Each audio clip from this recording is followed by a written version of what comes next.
आज आपण श्रीरंगाप्पा बारणे प्रचारार्थ इथं जमलेलो आहे। मी स्वतः पिंपरीतनं तिथनं 2017ला BJPच्या माध्यमातून निवडून आलो आणि जी वर्षानुवर्ष साधारणपणे 35-40 वर्ष जी कामं झाली नव्हती ती BJPच्या माध्यमातून पूर्ण केली आणि उबाटाचे जे आत्ता उमेदवार आहेत ते पिंपरीतलेच आहेत। त्यांना त्यांच्या घरासमोरचा आजपर्यंत सिमेंट काँक्रीटचा रस्ता करता आला नाही, ते काय मावळ मतदारसंघाचा विकास करणार आहेत। ते म्हणतायत की श्रीरंगाप्पा बारणेंनी विकास केला नाही। विकास केलेला कोणाला दिसेल? जर ज्या माणसाला विकासाची दृष्टिकोन असेल त्याला तो विकास दिसेल।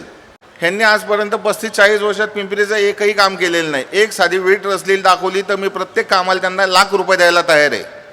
ह्यांना साधं छत्रपती शिवाजी महाराज पुतळा करता आला नाही, यांनी यांच्या पिताश्रींचा पुतळा केला, त्याचे पैसे वर्ग केले। जे टेंडर 2012ला सुनीता वगैरेंनी काढलं होतं ते पैसे वर्ग केले, स्वतःच्या पिताश्रींचा पुतळा केला। आमचं मग वार झालं होतं वाक्ययुद्ध, पिताश्री मोठे का छत्रपती शिवाजी महाराज मोठे। आप्पा तुम्हाला मी एक शब्द देतो, पिंपरीमधनं सर्वात जास्त लीड तुम्हाला असेल आणि पिंपरी चिंचवड शहरातही असेल।